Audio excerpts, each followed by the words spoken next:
Welcome to Art Ed Radio, the podcast for art teachers. This show is produced by The Art of Education, and I'm your host, Tim Bocatz.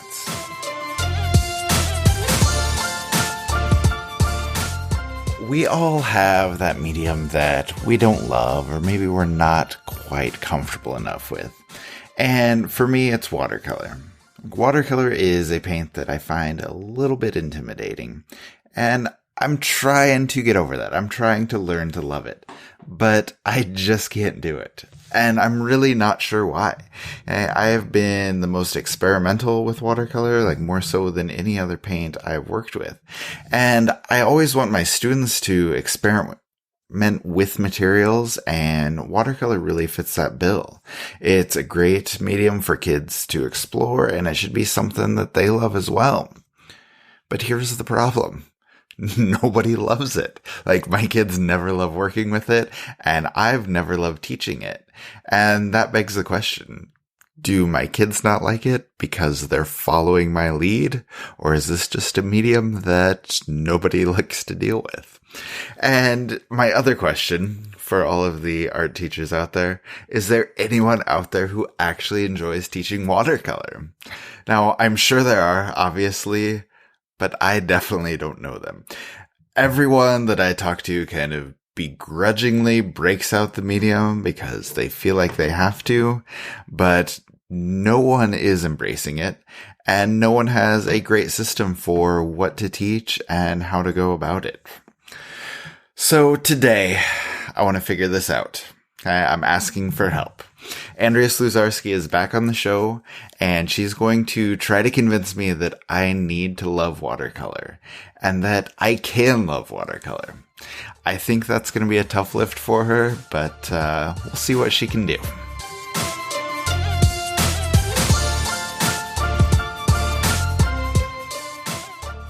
Fan favorite Andrea Slusarski is here once again. Andrea, how are you?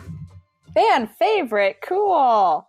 Well, just anytime you come on the show, I get lots of emails like, who is this girl? She's awesome. Or the people who have heard you before who are like, oh, yes, I love it when she's on. You need to have her on more. So I think you get the title of fan favorite.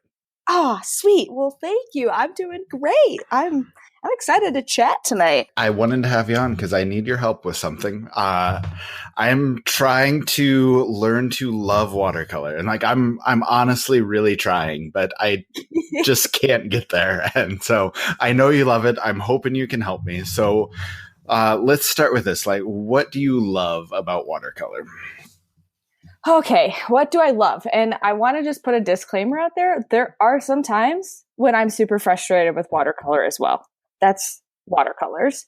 But yes, but what I love is how it challenges me, and it puts me in a perspective at the same time. And I think that has come out of those challenges because I'm a pretty busy girl. I always have been. It's just kind of my norm. And a lot of people probably don't, maybe if you knew me, it makes a lot of sense. But if you're thinking that I'm just art teacher crazy, I'm incredibly type A, and I scare and impress myself with my organizational skills sometimes. It's right. I'm crazy. But watercolors are oh, the heck with that. We're going to do what we want. And to paint and engage with watercolors, to me, is this immediate feeling of letting go and just engaging in the painting process. Especially with my sketchbooks, the medium brings me to the moment and present where I'm creating. And so I really value that. Watercolor, however, is not my only medium. I rather enjoy acrylic painting and just a good old pencil pen illustration. But the watercolors in the sketchbook has evolved out of my effort to engage in my art making more in my life, and they're easier to pack up and incorporate even on those busier days. Okay. Yeah. I can see this. Can I offer my counterpoint though? Yes. As romantic as you make this all sound, working with watercolors is still terrible. So, can I share with you some of my frustrations with watercolors? I love this question, and I'm sure I've heard all of them before, and I'm going to save my art teacher pep talk, but I want to know. I want to hear them. Let them out. Okay. I may need to hear the pep talk, but so let me just say that, as we've established, watercolors are the worst. And okay, well, actually, scratch that. Let me put it this way: watercolors are not the best for anything. They're always like my second or third choice, no matter what I'm doing. Like Okay. if I'm working big, I want to do that with acrylic. Yes. If I'm doing a portrait, I want to work with oils or pastels. If I'm working in my sketchbook, I want to use pencil. I want to use pen, maybe some markers even. And if I do use watercolor there, then it's just going to mess up my paper and fold it up, and it's a giant mess. And so And the paper's there's wrinkly and it won't shut nice and neat. exactly going back to your type A thing right there. But yeah, and so I guess anytime I'm working with watercolor, like I'm frustrated because no matter what I'm doing, I'm always thinking to myself, there's always that voice in the back of my head going, this other material would be so much better for this. Like, why are you choosing watercolor? Like, am I way off base there? No, I think that just kind of comes from, number one, you being a skilled artist and knowing where your mediums are at. Yeah, and I would agree with you. Watercolor is extremely challenging, and one of the things about watercolor, and I talk about this a lot in my class because we're currently doing watercolors, and it's the same thing. There's like my half of my class that's like, this is the coolest thing I've done all year, and there's the other half of my class who is like begging me to get the acrylic paints back out. Like literally, I have like this one boy come in every day and it's like, can I be done? Like, and I'm just trying to like pump him up so hard. And like, I know I'm going to get like maybe a couple more days, and then I'm just going to be like, yeah, you can do a different painting. Like, you really give it a shot. You can only make him suffer for so long. Yes, I can only make that. And I don't know, I guess kind of where I come into, and I'm only talking from my experience, so I can kind of like persuade you on the watercolor train, is it's more about the feeling for me. And if you look at a lot of my work, a lot of my control and detail is done with pen and pencil. So I sometimes feel like I'm more of an illustrator who just enjoys watercolors, not technically like a watercolor artist, if that makes sense. No, that makes a lot of sense. So yeah, it's just been a way for me to kind of, like I said, be a little bit looser in my work because my drawing and my pen work is super detailed. So it's kind of this like challenging myself and incorporating these different areas of art into my work. And like I said, watercolor, yesterday I was in my studio and I was not having it. I had to like, yeah. So like, though, I think it's just important to know, like with whatever art making you're doing, like we got to like focus on what we tell our students. Cause I hear my teacher self and they were like, and Miss Lou is like, you need to slow down and like get a scrap piece of paper and practice, or you need to rethink this or take a break. So I don't know, watercolor is hard and I love your rant. But basically it just comes down to, I need to suck it up. And if I really want to learn this, then I just need to deal with my frustrations because that's part of it. I think maybe not like a suck it up, but maybe maybe just kind of engage more in the watercolor process and not try to compare it to something else. Oh, that's good. That's good. Yeah. Because, and then in that way, you can really see how you engage with the medium. Yeah. I want to dive into that a little bit more. And, Abby Schukei was on a little while back, and she and I talked about, what do you do when you're not comfortable with content, and in that case, it was when you have to teach something that you're not comfortable with. And for me, that's watercolor a lot of times. And if you think teachers are wanting to learn more about watercolor, or they're in my situation where they're just interested in, working with it more or teaching it better, where should they go? And I guess more specifically, like if we really dive in, what kind of techniques or ideas or strategies should people be focusing on? First, and I already kind of highlighted this in the last question, so I'll go quickly. It's just give yourself a break. You're an awesome artist and you're an awesome teacher for a reason. And that's everyone listening to this podcast. Everyone, you hear that. And follow your own advice that you would in the classroom. Like, we are our best teachers when we can also be students. And luckily, AOE has a few awesome online courses that will break a ton of techniques and projects specific to watercolor by me. I filmed those last summer. Yes. It was cool. Which have been making me look like quite the cool daughter to my parents, by the way. And now you're thinking I'm a fan favorite. They're gonna be telling all their friends how much of an art teacher celebrity I am. But they are so proud of you. That's awesome. It's so cute. But seriously, I recommend those because when we built and filmed them, we really focused on getting the most direct instruction and specifics that art teachers want to hear. Because I'm an art teacher and I don't want any BS, so I wasn't going to say any BS. Yes. Because nothing gets more annoying than listening to crappy YouTube videos over and over and over until you find the one that actually will somewhat be useful in your classroom sometimes. Yes. Well, and if I can just interrupt, that's what I love about AOE courses, because I've been a part of designing a bunch of those studio courses. And it's just amazing that we can just sit there and focus on what do art teachers want to know and then design the course around it. And so, yeah, it is. It's an awesome experience to be part of that. But anyway, go on. It was really fun to write that when I had that opportunity to kind of think how an art teacher would learn as well, which was really neat. So, but if you're really dreading, moving on, if you're really dreading watercolor, I know, sorry, I've had a couple cups of coffee tonight. But you definitely have to include it in your classroom. And first, I just want to thank you for making that decision to learn and grow as a teacher. Second, connect it to something that you're really good at. This way, you can still feel confident as you explore new territory or say, the heck with it, and let your students know that you're also learning. Because learning alongside your students is a fun experience and models to them how learning never stops. Yeah, that's really good advice. And I like that idea because I think it really reduces the barrier to entry if you can make it part of a mixed medium piece, or if, like you said, making it more of an illustration where, watercolor is just a part of a bigger whole.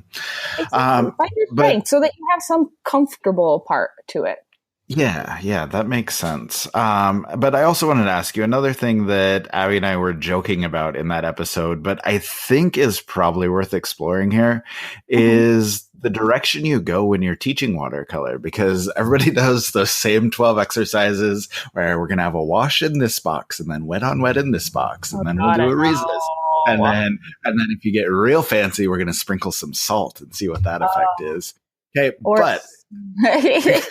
But the big question is then what? We've done these 12 squares with all the different watercolor techniques, but where do you go from there? So I guess I want to ask you about your classroom. What kind of lessons do you teach? And, do you incorporate those exercises and bring them into actual painting or actual work? Okay. So this is probably gonna be a lot because I'm currently teaching my watercolor unit. And I do save it for this time of the year because we go outside when it's a nice day out. Mm-hmm. And watercolors, they're taped down on their boards we like to go outside. It's fun. It's what we do. And since I'm all about reps and experimentation, I trick my students into building up all of their watercolor skills. And it's hard for me to fully describe, but I'll discuss what a typical watercolor unit looks like in my classroom. And so we start with those techniques, the boring. Here's a box, here's your techniques. But I don't care. You have 2 days to explore with washes, wet and a wet, dry brush, resist. The watercolor drill. I don't care if they're in the boxes. I don't care what colors you use. I just want you playing around. And I'll demo those techniques. And then they give them a shot. But most importantly, I'm walking around and constantly monitoring my students and the amount of water they're using. I'm not even looking at the techniques yet. We're not there. They think they are. Yeah, and this is hurdle number one. I have my students pouring water all over the table, and then I have some students conserving it like it's the last cup of water they're ever going to paint with, which is bad when your watercolor is like big and thick and gunky and it's like not working. I love that. Miss Lou, my watercolors are broke. And I'm like, heard that. Finding that consistency and control with the water and the pigment is what I'm most focused on during those demo explore couple of days, because the techniques we're going to build and we're going to refer to, because this isn't the first time we're going to use them, because then I work them into projects. And I bring in some smaller fun projects. This year we did galaxy skies and crystal paintings. I cut a crap ton of 6x9 papers and tell students to have at it. Because I find that with watercolors, students work at such different paces. And I open this project up for kids to paint as many or as little paintings in our time frame. All throughout that, I'm talking about the techniques that we talked about at the beginning of the week that people didn't really listen to me at the begin with because it's boring. Yeah.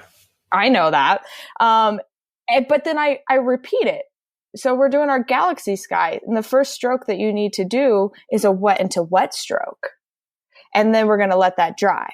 And then we're going to use the dry brush here. So it's the reps. I tell you, it's like the reps and showing how they can take those techniques and obtain them into different parts of their paintings, because a watercolor painting uses all the techniques. You can't just do one of them.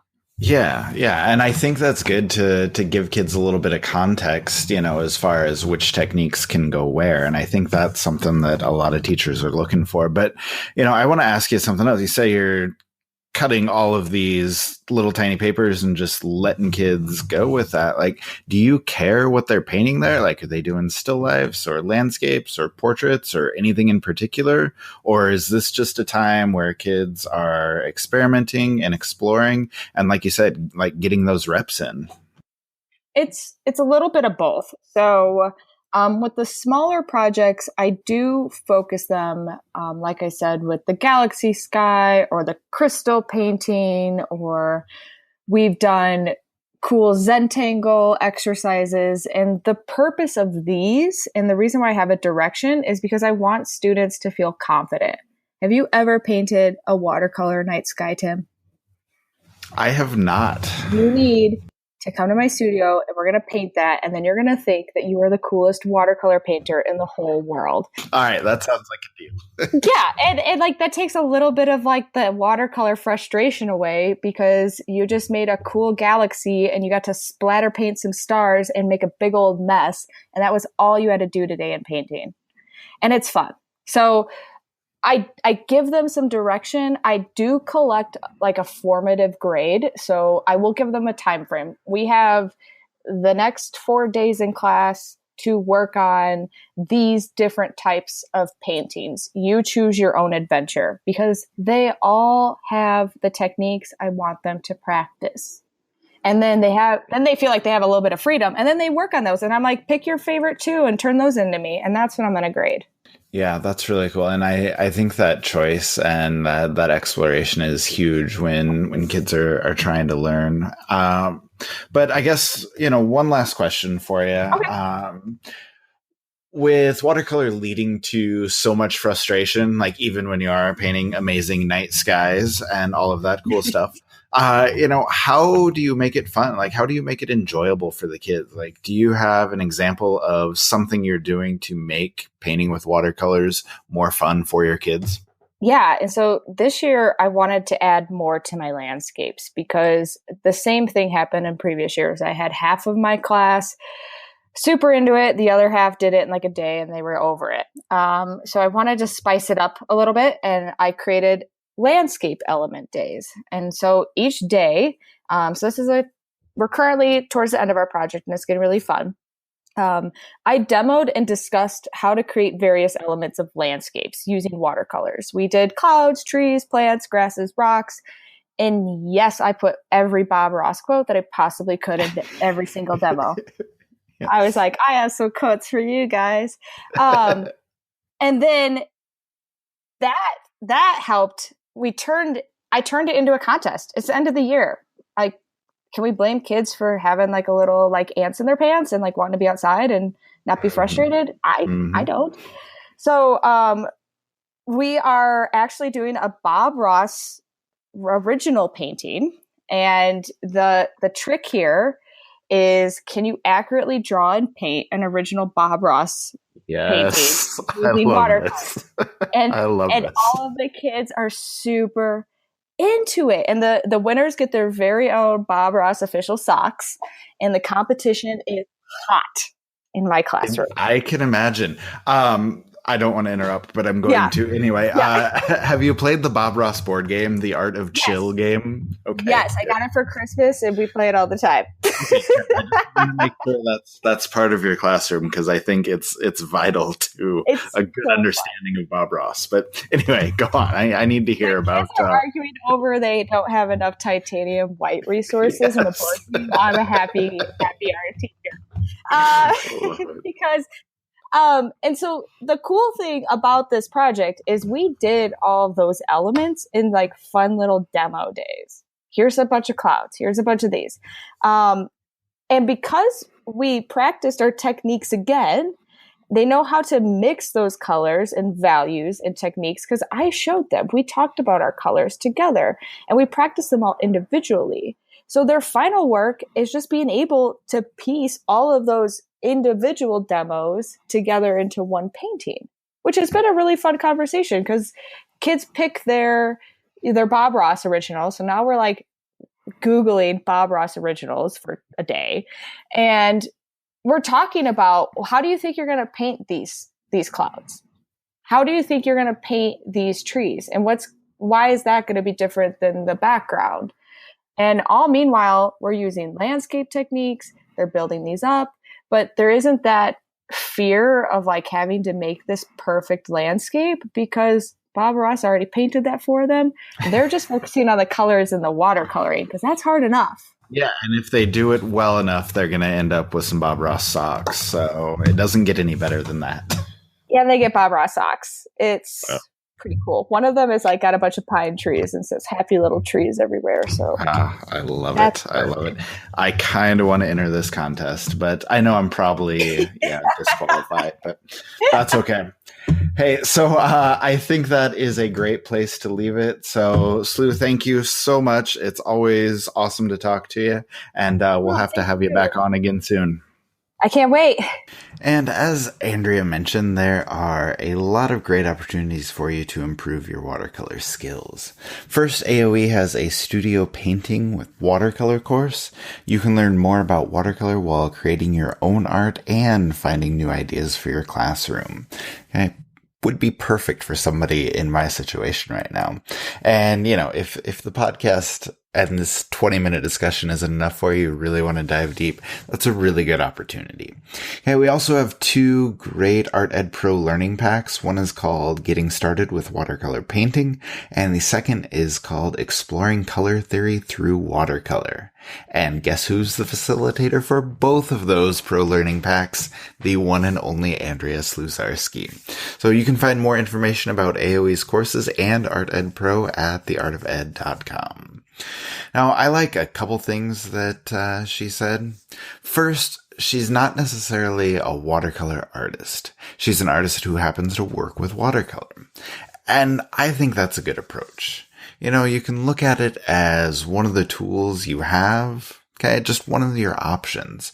You don't have to master the medium, but you do need to be able to do it. And there's always the option, as she discussed, to connect it to something that you're better with. And that leads me to the second idea that I kind of want to emphasize from today. And she said that you just need to engage with the medium and not compare it to anything else. And that makes me a little sad because she really shut down my rant and the point that I was trying to make. But she's right. You need to get through your techniques and then let your kids go. Explore, experiment, play, and let kids put it together in the way that they feel most comfortable. Okay, the way that they enjoy and the way that gives them confidence. Okay, they might actually love it. And you, in turn, might actually come to enjoy teaching watercolor.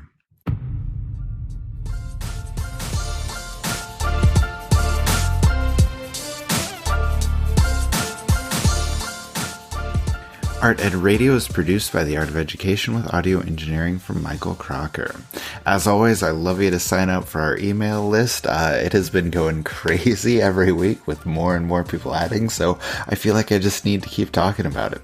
So make sure that you sign up at artedradio.com, get some cool emails about the episode each and every week, and while you're at artedradio.com, you can check out all of our old episodes and a lot of other great content. Thank you, as always, for listening, and we will talk to you next week.